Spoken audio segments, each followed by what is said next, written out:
Du bist prima, Peter. Danke für deine Hilfe.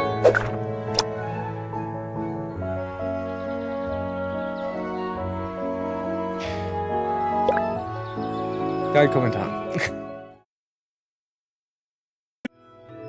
Guten Tag, ihr Leute. Weiter geht's mit Mailtime. Und es ist Zeit für Mail, wie der Name das schon sagt. Und zwar müssen wir zuallererst mal... Hui! Kiki braucht einen Brief. Hallo Kiki. Ich habe hier einen etwas unangenehmen Brief für dich als Vermieter. Ja, hi. Verzieh dich, Junge, ich bin beschäftigt. Geh mir nicht auf die Nerven, außer du hast etwas für mich. Ja, hab ich. Du hast Post. Korrespondenz von deinem treuen Mieter, Egbert. Wer? Ein verrückt aussehender Typ. Er benötigt dringend deine Hilfe bei einer Beilegung einer zwischenmenschlichen Streitigkeit. Was? Es ist eine formelle Lärmbeschwerde gegen Clarence. Okay. Los, reicht das mit dem Rest der Beschwerden ein. Hä? Hä? Was? Es ist irgendwie wichtig. Warum? Solle dir das Wohlergehen deiner Mieter nicht am Herzen liegen? Kid. Ich investiere in meine Investitionen. Eigentum. Kapital. Wohlstand. Solange sie ihre Miete zahlen, ist mir das völlig schnuppe. Ist es nicht mir völlig egal? Hä? Ist mir einigermaßen egal, legt nahe, dass es dir nicht komplett egal ist. Du lässt mich im Kreis laufen. Lauf woanders im Kreis. Du willst einen Brief zustellen? Hier, ist für Egbert. Verschwinde. Husch, husch. Alter Schwede. Bürokrat gekriegt. Okay. So. Jetzt dürfen wir also wieder zurücklatschen. Das war jetzt irgendwie nicht so ergiebig. Ja, egal. Jetzt dürfen wir wieder zurücklaufen zu Egbert. Moment, es gibt doch hier bestimmt eine Abkürzung, oder? Ab. Ja, guck. Naja, so richtig abgekürzt war das jetzt halt nicht. Wo ist denn Egbert eigentlich wieder? So. Da hochhüpfen, da hochhüpfen. So, der gute Eggy Egbert, da unten ist er. Plopsch. So, hallo Egbert. Diese Katze wird früher oder später bekommen, was sie verdient. Leg dich bitte nicht mit meinem Vermieter an. Wie hat er reagiert? Etwas darüber, dass er ein kapitalistischer Eierkopf ist? Und er hat mir diesen Brief gegeben. Hä? Deine Beschwerde wurde erfasst. Wir prüfen das. Bis auf Weiteres. Er hat den Brief nicht gelesen, oder? Nope, ich denke nicht. Unglaublich. Weißt du, zu meiner Zeit hatte man noch Manieren. Wir? Nun, nein. Ich war ein ziemlich beeindruckender Bad Boy. Wenn ich das mal so sagen darf. Ach du liebe Güte, Annie. Gerade ist es mir eingefallen. Heute ist unser Jahrestag. Ich war so in all das verwickelt, dass ich es wieder vergessen habe. Bei all dem Lärm ist es schwierig, einen klaren Gedanken zu fassen. Könntest du Annie bitte diese Nachricht von mir bringen? Die ist drüben auf der Farm mit Daisy. Ja, ich weiß, wo sie ist. Sicher. Und bitte sag ihr nichts davon. All das, kein Problem. Ich bin im Handumdrehen wieder da. Wie immer. Einen Brief gekriegt. So, ja, stimmt. Guck mal, wenn wir schon mal hier sind. Hier, guck mal. Wie geht's dann rüben? Achso, ja, okay. Sorry. Wir müssen ja, sie brauchte etwas Informationen über Löffelchen. Und die haben wir besorgt. Beziehungsweise, wo war denn jetzt schon wieder? Der Garten. Ja, ich muss zu Donna gehen. Moment. Das da ist nicht Donna. Hoppala, lass kommen. Wo ist jetzt schon wieder der Garten? Na, da unten ist er nicht. Weißt du, dieser Garten... Ist er da? Oh, das sieht gut aus. Das sieht gut aus. Ich habe den Garten gefunden. Bisschen verquert, aber egal. Hopp. Machen wir mal hier die Kurzform so. Also wir suchen eine Schnecke. Ja, komm, das bringt hier nichts. Ich renne hier besser. Ich glaube... Da ist ein Fahrrad. Ja, genau, da ist ein Fahrrad. Sehr schön. Und dann ist da... Keine Schnecke? Wieso ist da keine... Da ist sie doch. Da ist sie doch. Hallo, Donna. Ich hab was für dich. Plopp. Was kann ich heute für dich tun? Hallo, Donna. Ich habe eine verdächtige Frage. Oh Gott. Sorry, derzeit bin ich nicht für illegale Verstrickungen zu haben. Vielleicht kann jemand anderes helfen? Nein, es ist nichts Seltsames. Huch. Aber du bist die einzige Person, die helfen kann. Vielleicht... Ich frage für einen Freund. Sicher, Herr Magelski. Wenn dir jemand ein Geschenk machen würde, um dich zu umwerben. Ich meine, wenn dich jemand mit einem Geschenk locken würde, was würde... Es tut mir leid, Scout, aber ich muss dich genau hier aufhalten. Was? Die Sache ist... Oh, ich will dir das wirklich nicht sagen müssen, aber... Tut mir leid, aber ich habe einfach kein romantisches Interesse an dir. Es ist nicht für mich. Das wäre noch schöner. Es ist für Hailey. Großes Ups. Tut mir leid, ich wollte das nicht sagen. Schon okay, ich bin froh, dass sie sich endlich bewegt. Du magst ihren Rücken? Was? Was ist denn das schon wieder für eine Übersetzung? Mann, die Übersetzung ist genauso verwirrend wie das Spiel. Ja, natürlich. Hailey ist das süßeste kleine Ding, das ich je getroffen habe. Es ist klar, dass wir uns beide mögen, aber... Gott, wir sind im Schneckentempo unterwegs gewesen. So, sie wollte also wissen, über welches Geschenk ich mich freuen würde, was? Ja, der Plan war, dir einen Liebeslöffel zu besorgen. Oh Gott. Ich habe den Liebeslöffel ins Spiel gebracht, weil ich ihr einen schenken werde.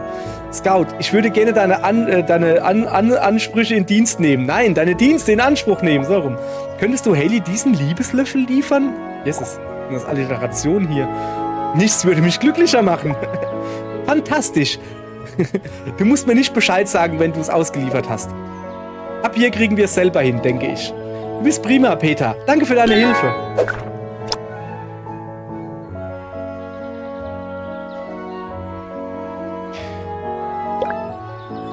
Kein Kommentar.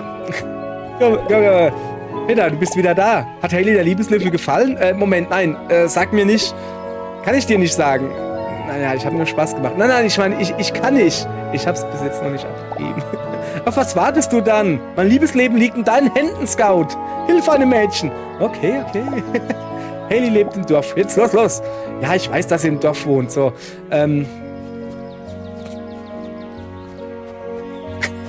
muss dieser Löffel ausgerechnet diese Form haben, wenn wir einer Gans diesen Löffel bringen sollen? Wenn ihr versteht, was ich meine. Falls ihr es nicht versteht, dann googelt einfach nicht Ente und Korkenzieher. Nur so Tipp, nicht googeln. Seelisch sind die Unwissenden. Ich kann es euch nur, also, okay, nee, so, nächstes Thema. Also, wir geben jetzt diesen gar nicht seltsamen Liebeslöffel. Den geben wir jetzt an Hailey. Hailey ist übrigens ein Männlein, glaube ich. Bin mir aber auch nicht sicher. Von mir ist es auch ein Mädel, mir noch egal. So. Sie wohnt, wenn ich mich nicht irre... Nee, das ist der komische Cut. Oh, das sind noch so komische Äpfel. Nee, da ungefähr. Wieso habe ich eigentlich so eine Biene um mich drumherum? Ich meine, die hilft mir und die lacht, aber... Ne, also helfen tut sie eigentlich nicht. So, Moment. Hailey wohnt in der Nähe von Eckbert, fällt mir gerade ein. Ich bin ganz falsch. Und schon habe ich mich verlaufen. Aber was für... So. Oh, hier sind wir ganz falsch. Moment. Aha, eben nicht verlaufen. Hier, ich habe voll den Plan im Sack. Pass auf. So, da sind die Rübeli. Und da ist Hailey. Hallo, Hailey. Na, wenn das nicht Peter ist. Ich hatte Sorge, dass du mich damit allein lassen würdest. Was hat denn da so lange gedauert? Mach dir keine Sorgen. Ich habe 2 Sachen für dich. Das erste ist ein offizielles Benachrichtigungsschreiben, gemeinsam verfasst von Ham und Toff. Oh, lass mich mal sehen. Boombox-Serenade. Running through the rain. Jeden Löffel Liebe auskosten? Was zur Hölle soll das alles bedeuten? Keiner von ihnen hat mir wirklich geholfen, herauszufinden, wie ich einen Liebeslöffel für Donna bekomme. Was für ein Schlamassel ich geraten bin. Hast du etwas vergessen? Was? Oh ja, du hast noch was. Lass hören. Hier ist er. Ein Liebeslöffel nur für dich. Du hast einen Liebeslöffel gefunden? Fantastisch. Woher hast du das? Dafür solltest du dich vielleicht hinsetzen. Nein, ich wurde zum Stehen geboren. Aha. Lass hören, Scouty. Donna hat es mir für dich gegeben.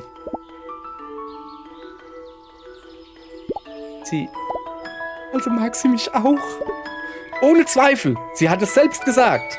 Du lieber Himmel, was bin ich heute für ein Glückspilz. Danke, dass du mir diese wundervollen Neuigkeiten überbracht hast. No problemo. Aber wenn du irgendjemandem danken willst, bedank dich bei dem, der mich zu dir geschickt hat. Tolle Idee. Kannst du diese Nachricht bitte demjenigen bringen, der den ersten Brief geschickt hat? Es wäre mir ein Vergnügen. Abzeichen heimliche Verehrung. Wer hat denn jetzt den ersten Brief geschickt? Hä? Ja. Okay, ich bin verwirrt. Wir rollen die Sache von vorne auf. Und zwar folgendermaßen, ihr Leute. Zuallererst gehen wir mal runter zu Shelly. Da kommen wir schneller hin, indem wir hier ein bisschen abkürzen. So. Packen wir das auf den Pilz da drauf. So. Hier, mega Abkürzung heute. Keine Zeit, ich habe keine Zeit. Ein Briefträger, ich habe keine Zeit. Da unten ist Shelly. Also, es heißt gar nicht Shelly, heißt Schälchen. Da unten ist Schälchen. So, wir gehen zu Schälchen. Hallo Schälchen. Ich habe einen Brief für dich von Söckchen. Hey, das ist mein Brief. Ja, aber ihre Message ist hauptsächlich verbaler Art. Die Quintessenz war, dass nichts so wichtig ist wie Leidenschaft und Ruhe.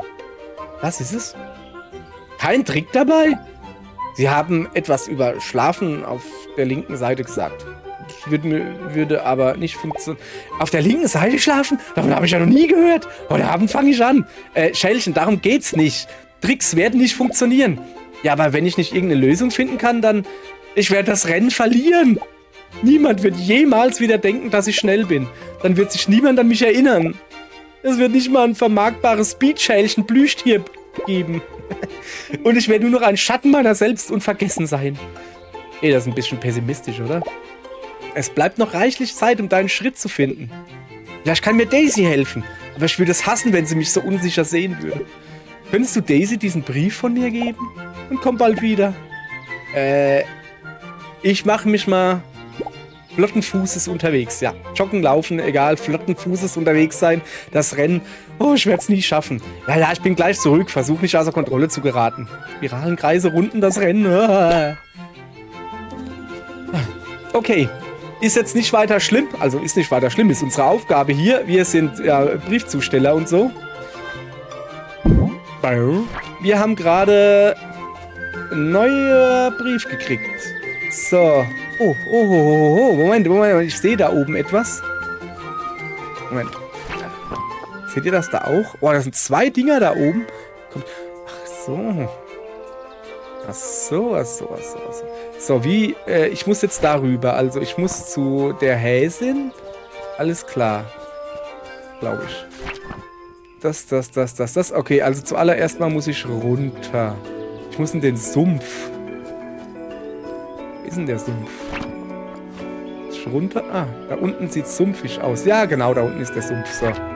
Also, wir machen das jetzt mal von vorne. Hier nicht ablenken lassen. Niemals lasse ich mich nicht ablenken, nicht. Komm, ist gut jetzt. So, wir gehen jetzt hier zum Radikal. Oder wie der heißt. Guten Tag, du kleiner Ratzfratz, du. So, piep, Lieferung für Mumpf mit einem U. Das bist nicht du, oder? Nun, dann kann ich es wohl nicht liefern. Nein, gib mir. Von wem ist das? Es ist, weißt du, Infos? Der geheimen Sorte? Ding. Wir haben einen Gewinner. Irene wollte dich über die Fortschritte informieren. Eine Skizze von Cass? Wie hast du das bekommen? Einschüchterung? Seinem Glitzerschmuck mit ein paar Bum-Bums drohen? Was? Ein paar nette Worte haben noch niemandem geschadet. Ich brauch Cass etwas Aufmunterung? Sie haben Glück. Ich bin sein größter Fan. Ich habe keine Ahnung von Kunst. Ich weiß nur, dass seine Farben mich immer ein bisschen glücklich machen. Ja, die sind schon sehr hübsch, ne? Als würde man zu den funkelnden Sternchen aufblicken. Oh, du redest genau wie sie. Wie ein Gedicht. Die Hälfte der Zeit verstehe ich ihn nicht. Aber ich sollte sie mal wieder besuchen. Ich finde das fantastisch, dass für Cass zumindest mal wird's er, mal ist es sie. Man weiß es nicht. Leider darf ich meinen Posten nicht verlassen. Was soll ich denn tun? Du kannst schreiben, korrekt? Und du kannst Post zustellen, richtig? Du kannst Post zustellen? Wow, dir fallen die kreativsten Lösungen ein. Könntest du das an Cass liefern? Wie geheim ist diese Information auf einer Skala von Ja bis Nein? Egal, ich muss los. Oh, sprengen, das verstehe ich. In die Luft jagen. Ach ja, ist die Übersetzung nicht super? Ja, sie ist nicht super. Also, wir werden jetzt... Pass mal auf, gibt es hier eine Abkürzung irgendwie? Flupsch. Nicht wirklich. Naja, dann müssen wir halt... hier geht's... Doch. Da. So, dann machen wir hier Schnellspurt. Hier um den Baum drumherum. Dann gehen wir erstmal zu... Ich habe schon wieder vergessen, wie sie heißt. Zu der weißen Mutterhäsin. Danach gehen wir zu Cass. Genau. Oder so. Oder so, ich weiß noch nicht genau. Ja, wir machen jetzt erstmal. Wir gehen jetzt erstmal hier zur Häsin, alles klar. So, du bist ein Häsin. Hallo. Da bist du ja. Der letzte Konkurrent. Du hast einen Brief von Schälchen. Oh, wie geht's ihr? Sie ist so aufgeregt wegen des Rennens. Ah, ich liebe Shelbys Nachrichten. Ich dachte, das heißt Schälchen. Achso, ne, Shelby ist der richtige Name. Egal. Meine Güte, das arme Ding hat sich wegen des bisschen Laufens ganz schön verrückt gemacht. Ich wusste nicht, dass sie wegen des Rennens so besorgt war. Ja, sie wirkten ziemlich gestresst. Ich glaube, ich bin eine Art Idol für sie, dass ich gewissermaßen ein Naturtalent bin. Aber als ich klein war, war ich die langsamste. Alle 12 Geschwister waren schneller als ich. Als ich hinterherkam, habe ich den Spaß am Laufen neu entdeckt. Ich hoffe, dass sie das auch bald kann. Hier, lass mich eine kurze Antwort schreiben. Könntest du das bitte Schälchen geben? Ich will nicht, dass sie noch länger zerreißt, sie Gedönse. Kein Thema, Miss D. So, jetzt bist du dran, oder? Wer ist denn dieser Mail Scout, den ich da sehe? Könnte es wohl Amor selbst sein? Du hast gut reden, Graham. Das alles wäre nicht passiert, wenn du dich nicht eingemischt hättest. Naja, ich kann nicht daneben stehen und zusehen, wie junge Liebe zappelt. Ich habe Egbert getroffen, als ich nach dem Verrückten suchte, der eine Nuss auf meinem Grundstück vergraben hat. Und schau uns an, also egal, ob es mit etwas Kleinem oder einer großen Geste beginnt, jetzt, wo ich die beiden den ersten Schritt gemacht haben, hoppala, wird es sich schon klären. Wenn ich dich nicht besser kennen würde, würde ich sagen, du bist ziemlich weise, Graham. Wer ist ein Graham? Annie, keine Ahnung, ich bin super weise, du kleiner Schlingel. Nun, da du so weise bist, weißt du, wo Greg ist? Greg? Sorry, meine Liebe, dazu fällt mir nicht viel ein. Ich kenne die meisten Bewohner des Tals, aber ich meine nicht von ihm gehört zu haben. Ach, schade. Ich dachte, du wüsstest es vielleicht. Nun ja, du bist ganz schön clever. Ich bin mir sicher, dass du ihn bald finden wirst. Und wieder einmal gute Arbeit, liebes Doktor. So, habe ich noch was für dich? Ich habe eine Nachricht von deinem verliebten Eichhörnchen. Oh, du bist den ganzen Weg vom Dorf gekommen? Du seist gesegnet, Honeyban. Schätzchen, ich habe mich gefragt, aus keinem bestimmten Grund natürlich, welche dieser Geschenkideen hättest du am liebsten? Ach, er ist immer noch fest entschlossen, mich jedes Jahr aufs Neue zu beeindrucken. Er ist gegangen und hat sich in Sachen verstrickt, die eigentlich sehr einfach sind. Etwas muss ihm Sorgen machen. Ja, er will nicht, dass ich es dir sage. Ach, Quatsch. Ich sag dir was. Erklär du mir, was ihm durch den Kopf geht, und ich verrate dir eine meiner erprobten Backtechniken. Das geht irgendwie gegen unseren Kodex, aber langfristig würde es Egbert helfen. Und zu helfen ist im Mail Scout Kodex festgelegt. Jawohl. Also abgemacht? Abgemacht. Es ist also leider nicht so saftig. Offensichtlich hat Clarence ihn mit ihrem Lärm und so genervt. Oh, das hätte ich mir denken können. Egbert ist immer so gereizt, wenn er sich über etwas Sorgen macht. Soll ich dir verraten, was den bösen Jungen immer sofort beruhigt hat? Ich höre. Dieser coole, einschüchternde, harte Mann liebt Holzschnitzereien. Ich wette, Clarence wüsste, wo es gutes Holz gibt. Von da oben müsste sie alles sehen können. Also, wie wäre es, wenn Clarence Egbert ein schönes Stück Holz zum Schnitzen schenken würde? Es würde ihn auf andere Gedanken bringen. Oh, und was für ein schönes Geschenk ein handgemachter Liebesdienst doch wäre. Sagen wir einfach, es war ein Hinweis. Ich denke, ich habe alles. Warte, was war das nochmal? Lass es mich für dich aufschreiben, meine Liebe. Bring einfach Clarence diese Nachricht. Ei, ei. Ein schönes Stück Holz habe ich doch aber schon. Guck mal, hier. I got wood. Hier, Apfelholz habe ich. Sollte zum Schnitzen reichen, oder? Dann habe ich noch hier einen Haufen Kristalle. Oh ja, Müll müssten wir auch noch finden hier. Ich habe noch so viel zu tun. Aber, Moment, wir können ja mal gucken. Wie viele Abzeichen habe ich denn? Nein. Weg da. Abbrechen. Abzeichen, da. Ich habe... Ist das ein... So, 1, 2, 3, 4, 5, 6, 7, 8, 9, 10, 11, 12, 13, 14 Abzeichen habe ich. Das bedeutet, mir fehlt nur noch 1, um das Spiel zu beenden. Wenn ich das wollen würde. Moment. Hast du noch was? Hi Annie. Hallo Hannibal. Was kann ich für dich tun? Ich will jetzt mal einen Gebäcktipp haben. Und natürlich, wie konnte ich das vergessen? Mein und so weiter. Toll. Opa hat mir das beigebracht. Ist ein bisschen fortgeschritten. Ja, mach weiter. Was du also tun solltest, ist, wenn dein Kuchen vorbereitet und bereit für den Backofen ist, ich höre, du stellst es in den Ofen. Aha. Und dann? Was? Du wirst den Ofen anmachen wollen. Sonst backt es nicht. Und der Kuchen wird matschig sein. Niemand mag einen matschigen Kuchen.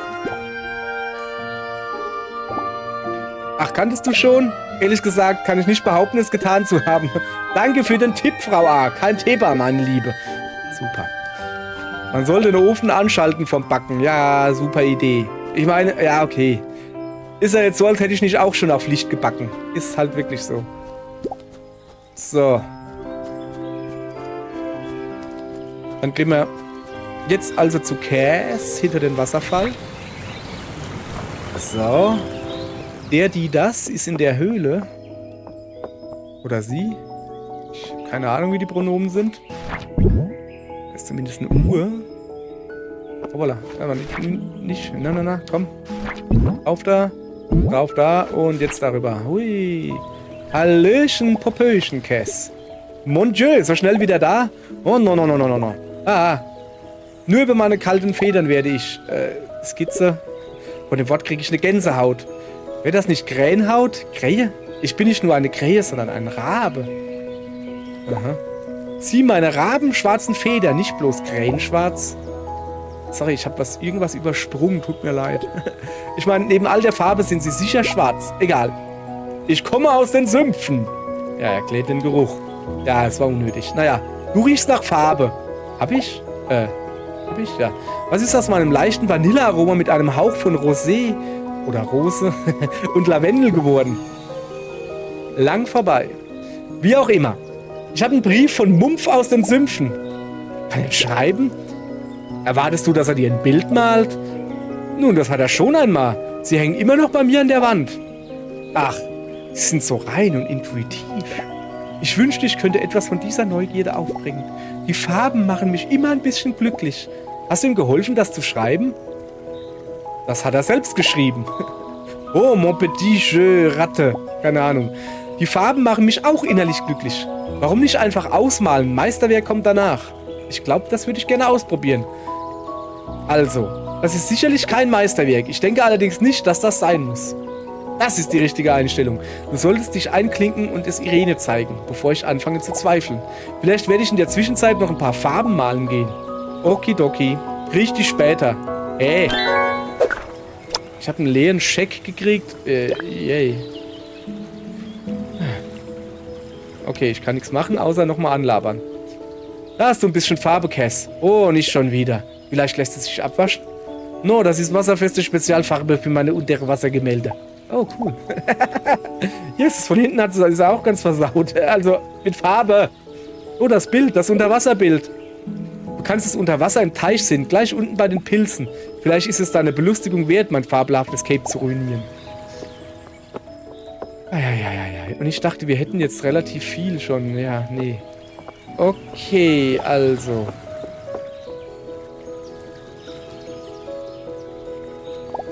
Mal gucken, ob es hier noch irgendwas Cooles gibt. Irgendwie nicht. Also bei den Pilzen im Wasser ist ein Bild unter Wasser zu sehen. Das wusste ich gar nicht. Hübsch. Ja, dann weiß ich es halt nicht. Dann gucken wir jetzt einfach danach. Hoppala pop. Hoppala pop. Stripp, strapp, strull. Das Mützchen ist gleich full. So, wir müssen also wieder ganz zurück an Anfang. Warte mal, da können wir doch... Ist da nicht irgendwo ein Loch im Zaun? Oder habe ich ein Loch im Zaun? Ah, da drüben ist ein Loch im Zaun. So, genau. Ich glaube, dann sparen wir uns hier ein riesen Stückchen hier. Das muss ich mir sowieso mal merken, dass man hier durchkommt. Wäre eine gute Idee. Zap, zarab. Noch etwas höher. Na komm. Jetzt komm. Letztens hat es auch noch geklappt. Ja, siehste. So, ach, da ist das Schnecki. Schnecken schlecken nicht an Schnecken, weil Schnecken schlecht schmecken. Haben wir wieder was gelernt? Also. Dann sag ich mal, zuerst mal müssen wir zu Clarence. Ich glaube, ich am nächsten. Wenn es auch am schwierigsten zu... Ah, nee. Guck mal. Ja, wenn das so ist, dann ist Shelly am nächsten. Hopp. So, guck, Shelly ist nämlich gleich da. Schälchen, sorry. Hallöchen, Speed-Schälchen. Wieder zurück. Oh, hallo, Peter. Tut mir leid, ich fühle mich etwas niedergeschlagen. Bitte sag mir, dass du gute Neuigkeiten von Daisy hast. Hier ist ihr Brief. Sie hat sich wirklich Sorgen um dich gemacht. Du solltest dich nicht so hart pushen. Schnell sein ist nicht alles im Leben. Du solltest laufen, weil es dir Spaß macht. Du bist genug, so wie du bist. Das ist ja alles wahnsinnig nett, aber ich sehe einfach keinen Sinn mehr. Ich glaube, ich schmeiß das Handtuch. Auf keinen Fall werde ich dieses Rennen gewinnen. Sie hat doch gerade gesagt, du musst nicht gewinnen. Es geht um den Spaß. Warte mal. Hier ist noch ein anderer Brief drin. Ist das eine leere Seite? Warte, hier steht was. Könnte ich bitte das Autogramm des ersten Schildkröten-Leichtathletik-Stars aller Zeiten haben? Oh nein, ich werde weinen. Unterschreib zuerst, bevor du heulst. Ich kann Daisy kein durchschnittliches Autogramm geben. Keine Sorge, Scout. Diese Lieferung übernehme ich. Oh, schön. So bekomme ich etwas extra Training. Danke, dass du bei mir geblieben bist, als ich Kummer hatte. Natürlich. Niemand sollte alleine traurig sein. Bedeutet das jetzt das Ende der Depri-Phase? Ja, hoffentlich, Scout. Hoffentlich. Pass auf dich auf, kleiner Scout. Laufe geschwind. Du auch, Schälchen. Oh, Moment. Eine letzte Sache. Jetzt, wo du nicht mehr im Sportmodus bist, hast du eine Ahnung, wo Greg sein könnte? Oh, das ist der, nach dem du vorhin gefragt hast, oder? Seitdem habe ich mal tief schürfend drüber nachgedacht. Vergeblich leider. Ich kann mich dunkel erinnern, vor Jahren von einem Greg gehört zu haben. Aber wo wir jetzt sind, kein blassen Schimmer. Tut mir leid, dass ich nicht mehr helfen konnte, kleiner Scout. Boah, ist in Ordnung. War eine Frage wert. Zack. Wuhu. So. Wir haben 15 Abzeichen. Das heißt, somit könnten wir das Spiel beenden. Wir könnten zumindest Greg suchen und ihm einen Brief geben. Was meinst du da dazu? Ne, ich will nur sicher gehen, dass ich es richtig mache. Nochmal. Stell diesen Brief zu. An Greg. Ich weiß nicht, wo er ist. Frag rum und find es raus. So. Dann hätten wir das auch mal geklärt. Was wir in der nächsten Folge machen. In dieser Folge nicht mehr. Ja. Im Moment haben wir nur 2 offene Briefe. Na, 3. Wo Greg ist, wissen wir. Der ist ganz oben im Bambuswald in der Höhle und da braucht man 15 Abzeichen, bis man da hinkommt, hieß es. Das haben wir mittlerweile. Also denke ich mal, vielleicht. Aber nur vielleicht, wenn mir das Spiel nicht schon wieder 100 Briefe weiter zuschmeißt, ist die nächste Folge die letzte. Aber nur vielleicht. Ich glaube da ehrlich gesagt noch nicht so dran. Wissen wir nicht, können wir nur rausfinden, indem wir morgen fleißig Mailtime gucken.